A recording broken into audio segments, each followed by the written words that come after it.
Hello everyone, welcome back to the next video. In this video I will show you how to convert list of images to a video in Flutter for Android using the Media3 transformer library. So let's get started. So first I'll show you guys the output. So I will just click on this pick image button and here you can see I have these three images. I'll just select all these three images. I'll click on add and it should automatically, here you can see it also displays the progress bar, which I will show you later on. But here you can see it has converted to a video. If I just play it, here you can see it is a 9-second long video because each image I have kept it as 3-second long. But yeah, and also this video is saved to external storage. So if I go to my file explorer, here you can see the first video was just saved from our output. So yeah, that's what this is. So if the user wants to access the video even from outside of our app, he can do that. Now coming back to the progress state. So why I'm displaying the progress state? So suppose if the user has selected thousands of images, obviously that will take time to convert to a video.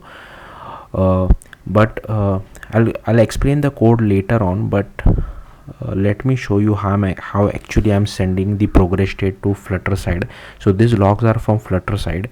Though if I ran it via Flutter and command, these logs always get mess up and there is no way to filter the log inside terminal. Maybe there is a better way which I don't know about. That's why I'm showing it inside Android Studio. So I'm sending the progress state as well as the actual progress of 0 to 100. So if you see, the actual progress starts from 0 but it doesn't reach till 100, it stops at 99. So it might sometimes reach till 100, sometimes it might not. So with the help of the progress state variable which I'm sending at the start, here you can see it becomes 0 at the very end once the conversion has finished. So with the help of this, you should know that the video has finished processing or converting. So that's just one point which I wanted to clear out. Now let's look at the code. So here you can see this is our Flutter application as usual, and if you go to my pubspec.yaml, I have added few dependency. First one is the image picker dependency to pick an image. Second one is video player for playing the video, and third one is chewy because I want to show the video player controls as well on our video player. That's why I'm using this. Yeah, that's it on the dependency side. Then we'll have to go to main.dart, and here you can see I'm using this. I've imported this Dart async, Flutter services, image picker, video picker, as well as chewy, and this code is present by default, so I have not really touched any of this. I have just refactored this my home page. So it is a stateful widget. Here I have created a method channel called video picker platform. Then I have created this image picker. Here is our controller and here is our chewy controller as well, and here is our string video URL which is empty.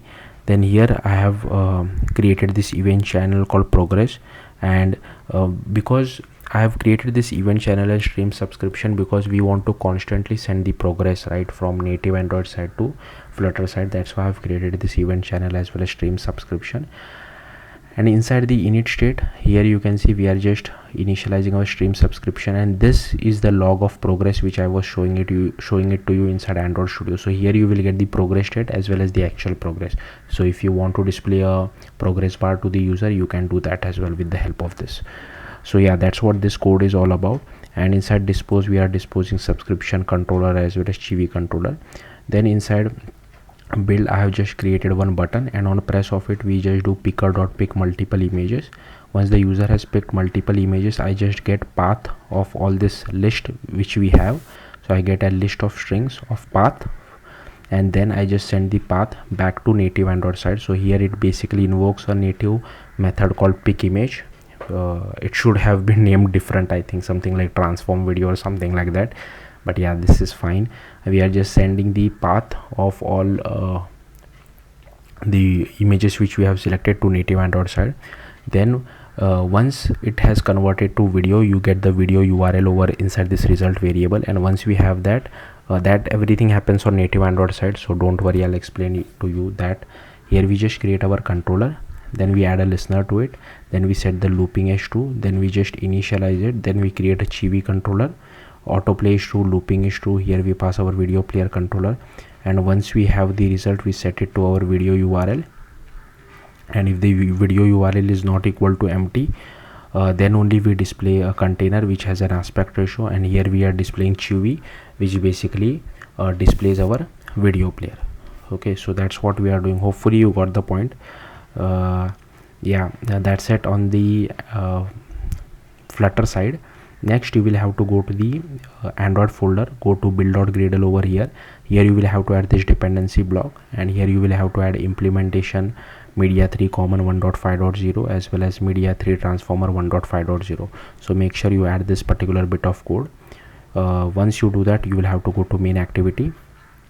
Firstly, as you can see, there are a lot of imports, so maybe you can just copy paste all these imports which I have.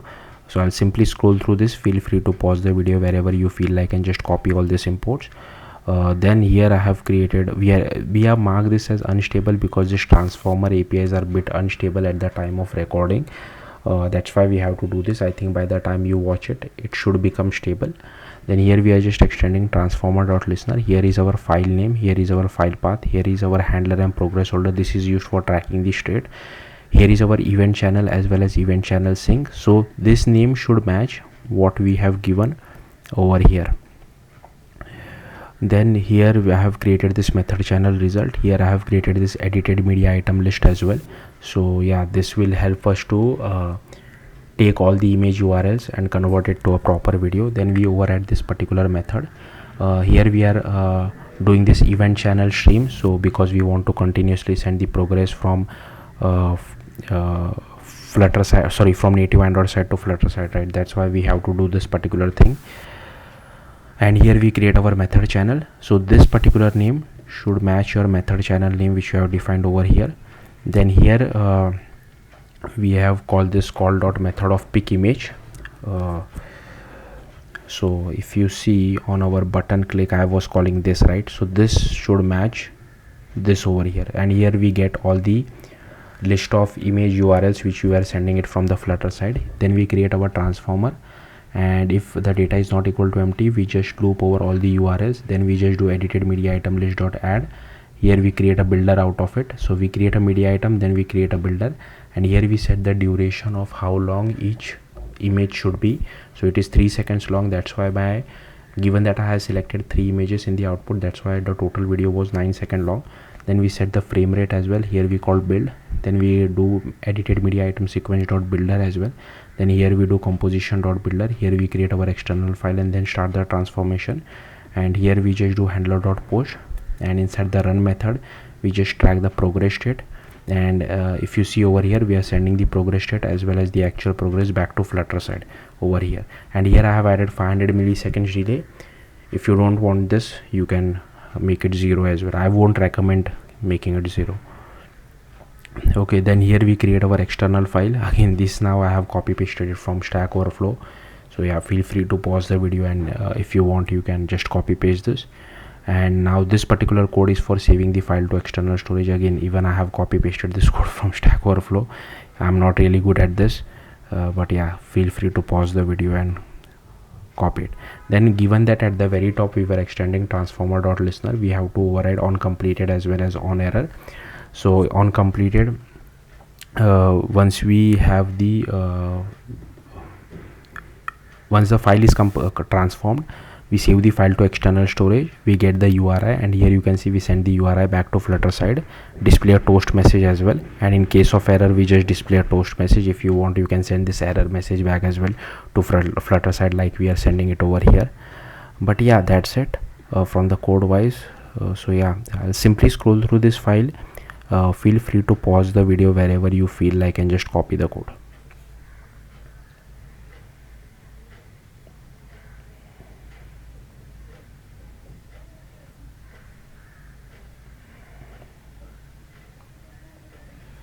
So yeah, that's it, and this is our main.dart file.